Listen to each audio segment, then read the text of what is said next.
Era um visionário que previu e realizou a paisagem mais exuberante da música e cultura brasileiras, a partir de um retrato do artista quando jovem, contemplando toda a complexidade desse que, além de músico, poeta e popstar, é o mais importante filósofo de sua geração.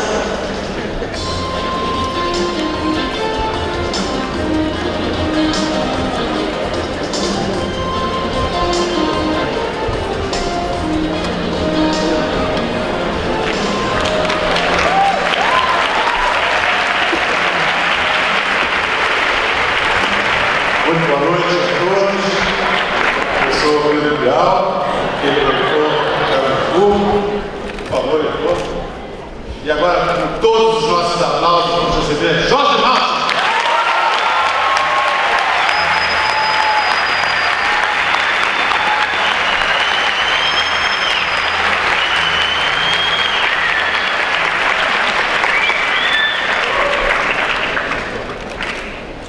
Olha, é retratado de uma pessoa muito delicada. E nesse filme, eu e o Pedro, a gente teve o cuidado de escolher realmente o que fosse essencial a mostrar a vida do Jorge. Espero que vocês gostem.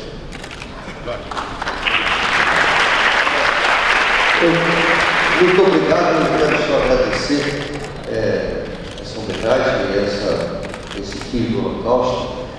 E foi tratado com o máximo de rigor, carinho, profissionalismo e também emoção por esses dois diretores. E é muito atual o filme, porque mostra a nossa amálgama como a esperança do mundo, se não acaba a espécie humana. O norueguês assassino nazista que matou 77 pessoas, ele deixa bem claro que o inimigo dele é o Brasil. O Brasil que chama de multicultural, não é amálgama, mas ele chama de multicultural. E é de uma dualidade total que o mundo se brasileifica ou se tornará nazista. Muito obrigado. Muito obrigado.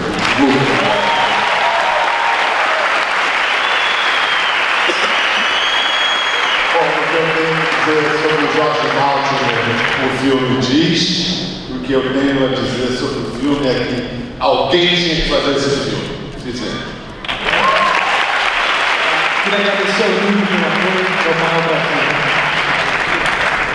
Canal Brasil, o NIP, produziu o filme e não vou começar a declinar mais, porque eu vou começar a assistir.